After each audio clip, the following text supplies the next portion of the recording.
నమస్తే, welcome to QR TV. నేను మీ రామపెరిక. నిజంగా తెలంగాణలో నిరుద్యోగుల పరిస్థితి ఏ విధంగా ఉంది, ఎంతమంది నిరుద్యోగులు ఉన్నారు? ఒక చిన్న డ్రైవర్ పోస్ట్ పడితేనే వేలాదిగా నిరుద్యోగులు తరలి వచ్చినటువంటి సందర్భం నిన్న మనం సరూనగర్ స్టేడియంలో చూసినాం. అక్కడ హైడ్రాకి సంబంధించి దాంట్లో హైడ్రా డిపార్ట్మెంట్లో ఒక 150 పోస్టులకి నోటిఫికేషన్ వచ్చింది. దాంట్లో ఎలాంటి రిటర్న్ టెస్ట్ లేకుండా ఓన్లీ కొన్ని ఫిజికల్ టెస్ట్లతోటే జాబ్ ఇచ్చేటటువంటి సందర్భం మనం చూసాం. సో అక్కడ ఉన్నది కేవలం 150 ఖాళీలు మాత్రమే, 150 పోస్టులు మాత్రమే. కానీ ఆ 150 పోస్టులు పెడితే వచ్చింది మాత్రం సుమారుగా ఒక 5,000 మంది నిరుద్యోగులు అక్కడికి రావడం జరిగింది. అంటే అది కేవలం ఒక 10th క్లాస్ బేస్ మీద, ఒక 10th స్టాండర్డ్ మీద డ్రైవర్ పోస్ట్ పెడితే డిగ్రీలు పీజీలు చదివినటువంటి నిరుద్యోగులు మాకు డ్రైవర్ ఉద్యోగమైనా పర్లేదు, మాకు ఏదో ఒక ఉద్యోగం కావాలని చెప్పేసి నిరుద్యోగుల స్థాయి ఆ స్థాయిలో ఉంది. నిరుద్యోగులు స్థితి దారుణంగా ఉంది. తెలంగాణలో జాబులు ఉద్యోగాలు ఇంకా రావు, వచ్చిన డ్రైవర్ ఉద్యోగమైనా మేము చేసుకుంటాం అని చెప్పేసి నిన్న వేలాదిగా తరలి వచ్చినటువంటి సందర్భం మనం చూసాం. వాస్తవానికి అది ఒక 10th క్లాస్ బేస్ మీద ఒక డ్రైవర్ ఉద్యోగానికి కూడా పీజీలు చేసినటువంటి నిరుద్యోగులు ఇంత స్థాయిలో రావడం మరి నిజంగా ఇది ప్రభుత్వ వైఫల్యం అనుకోవచ్చా ఏంటి అనేది కూడా మనం ఒకసారి క్లియర్గా చూడాలి. ఎందుకంటే ఒక డ్రైవర్ పోస్ట్కి, అంటే నేను డ్రైవర్ నేను చిన్న చూపు అని దాని గురించి కాదు, ఒక డ్రైవర్ పోస్ట్కి అది కూడా 10th క్లాస్ బేస్ మీద 150 ఉద్యోగాలకి ఈ స్థాయిలో రావడం అనేది చాలా అంటే చాలా దారుణమైన పరిస్థితి మనం చెప్పుకోవచ్చు. చూడొక్కసారి ఎంతమంది జనాలు, ఎంతమంది నిరుద్యోగులు ఉన్నారు. మరి తెలంగాణ రాష్ట్రంలో తెలంగాణ వస్తే నిరుద్యోగులకి సంవత్సరానికి 2 లక్షల ఉద్యోగాలు ఇస్తాం, ప్రతి సంవత్సరం జాబ్ క్యాలెండర్ రిలీజ్ చేస్తాం అని చెప్పిన రాహుల్ గాంధీ మాటలు ఎడిపోయినాయి, రేవంత్ రెడ్డి మాటలు ఎడిపోయినాయి, మరి బట్టి విక్రమార్క మాటలు ఎడిపోయినాయి ఏంది అనేది కూడా చూడవచ్చు. మనం ఒకసారి చూడవచ్చు ఎంతమంది నిరుద్యోగులు మన ఇక్కడ వచ్చిర్రో చూడవచ్చు. ఒక 150 పోస్టులకి సుమారుగా ఒక 5,000 మంది నిరుద్యోగులు అక్కడ రావడం జరిగింది. మరి తెలంగాణలో మననే మంత్రి వివేక్ అన్నాడు, తెలంగాణలో ఉద్యోగాలు ఇక మేము మా వల్ల కాదు, మేము చేయలేము, ఏమైనా ఉంటే మేము దోసుకొని తింటాం, కానీ మీరు మాత్రం పక్క దేశాలకు వెళ్ళిపోయి జపాన్ జర్మనీకి పోయి ఆడ సంవత్సరానికి 25 లక్షలు ప్యాకేజ్ ఇస్తారు, ఆడ పోయి వలస కూలి లెక్క బతికి మన దేశాన్ని వదిలేసి అక్కడ పోయి బతుకురి, తెలంగాణ వదిలేసి అక్కడ పోయి బతుకురి అని చెప్పేసి మాట్లాడేటువంటి సందర్భం కూడా మనం చూసాం. మరి నిజంగా ఇంతమంది నిరుద్యోగులు ఉన్నారు తెలంగాణ రాష్ట్రంలో. ఇక చూడవచ్చు ఒకసారి అక్కడ ఎంత తోపులాట జరిగి అక్కడ పోలీసులకి నిరుద్యోగుల మధ్య వాగ్వాదం జరిగి బారికేడ్లు నెట్టుకొని పోయేటువంటి పరిస్థితి మనం చూస్తూ ఉన్నాం అక్కడ.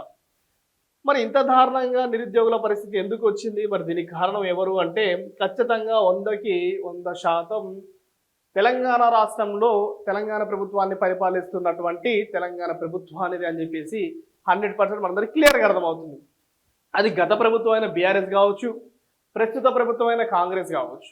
ఎందుకంటే గత ప్రభుత్వంలో ఉద్యోగాలు రాలేదు అని చెప్పేసి నిరుద్యోగులు అందరూ ఒకటి మీటికి వచ్చి వాళ్ళే చెప్పిర్రు, చాలామంది నిరుద్యోగులే చెప్పిర్రు, కాంగ్రెస్ కార్యకర్తల కంటే కూడా ఎక్కువ మేము ఊర్లలో ప్రచారం చేసినాం, మా ఊర్లలో మేము జెండలు పట్టుకొని తిరిగి అక్కడ ఉన్న మా కుటుంబ సభ్యులని కానీ ఊర్లో ఉన్న వాళ్ళందరినీ కూడా ఈ బీఆర్ఎస్ ప్రభుత్వంలో ఉద్యోగాలు రావట్లేవు అని ఆయన నిధులు నియామకాలు అన్నారు, అది నిధులు ఎడిపోయినది తెలియదు, నియామకాలు ఎడిపోయినది తెలియదు, ఒక్క ఉద్యోగాలు ఇంటికి ఉద్యోగం అన్నాడు, ఒక్క ఇంటికి ఉద్యోగాలు రాలేదు, బీఆర్ఎస్ ప్రభుత్వంలో ఉద్యోగాలు ఇవ్వలేదని చెప్పేసి నిరుద్యోగులు అందరూ కలిసి వాళ్ళ సొంత గ్రామాలలో సొంత కుటుంబ సభ్యులలో వాళ్ళు కాంగ్రెస్ కార్యకర్తల కంటే ఎక్కువగా జెండా మోసి మేము కాంగ్రెస్ పార్టీని అధికారులు తెచ్చుకున్నాం అని చెప్పేసి చాలామంది నిరుద్యోగులు ధర్నా చౌక్లో మాట్లాడేటువంటి సందర్భం మనం చూసాం. సో మరి ఈరోజు ఏడి కోరి తెచ్చుకున్న కాంగ్రెస్ ప్రభుత్వాన్ని, మరి కాంగ్రెస్ ప్రభుత్వం ఎందుకు నోటిఫికేషన్ ఉద్యోగాలు ఇవ్వలేకపోతుంది? సంవత్సరానికి 2 లక్షల ఉద్యోగాలు ఇస్తామని చెప్పేసి జాబ్ క్యాలెండర్ రిలీజ్ చేస్తామని చెప్పేసి అశోక్ నగర్లో కూర్చొని మాట్లాడే రాహుల్ గాంధీ మాటలు ఎడిపోయినాయి. మరి రాహుల్ గాంధీ ఎందుకు నిరుద్యోగుల పక్షాన, మరి తెలంగాణలో ఎన్ని ఖాళీలు ఉన్నాయి, ఎన్ని భర్తీలు ఎన్ని ఉన్నాయి, ఎందుకు నోటిఫికేషన్ ఇవ్వట్లేరు అని చెప్పేసి ఎందుకు రాహుల్ గాంధీ రేవంత్ రెడ్డిని అడగట్లేడు?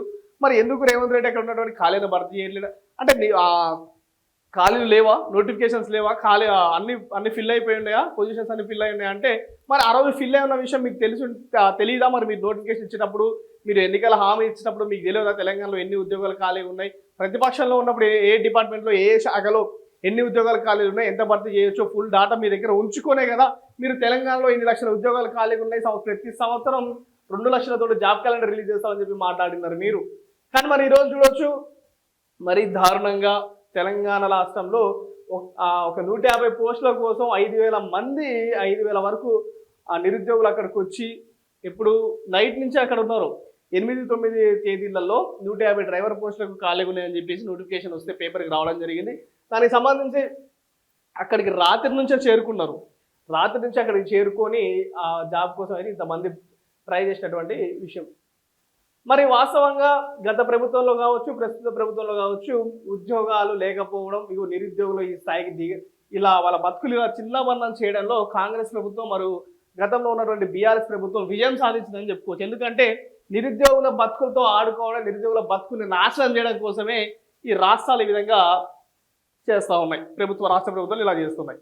మరి నిజంగా రేవంత్ రెడ్డికి నిజంగా చిత్తశుద్ధి ఉంటే, రాహుల్ గాంధీకి చిత్తశుద్ధి ఉంటే, ఆ రోజు ఏదైతే అశోక్ నగర్లో కూర్చొని ఛాయ్ తాగకుండా నిరుద్యోగులతో మీటింగులు పెట్టుకుని నిరుద్యోగులు మీరు రాగానే మీకు కాంగ్రెస్ వస్తే మార్పు వస్తుంది, మార్పు రావాలి, కాంగ్రెస్ రావాలి అనే నిదానంతో ఉద్యోగాలు ఇస్తామని చెప్పేసి నిరుద్యోగులను మోసం చేసి ఈరోజు గద్దె మీద కూర్చున్నటువంటి రేవంత్ రెడ్డి తక్షణమే రాజీనామా చేయాలి. ఎందుకంటే ఉద్యోగాలు వేయలేనప్పుడు నిరుద్యోగుల బతుకులతో ఆడుకుని నువ్వు ముఖ్యమంత్రి పీఠం మీద కూర్చోవలసిన పని కూడా లేదు.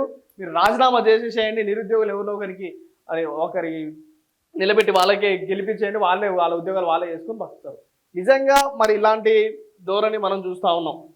వాస్తవానికి ఒక 150 పోస్టులకి ఇంతమంది రావడం అనేది చాలా బాధాకరమైనటువంటి విషయంగా చూస్తున్నాం. ఇంకో నిజంగా వాస్తవం చెప్పుకోవాలంటే నేను కూడా పోదాం అనుకున్నా.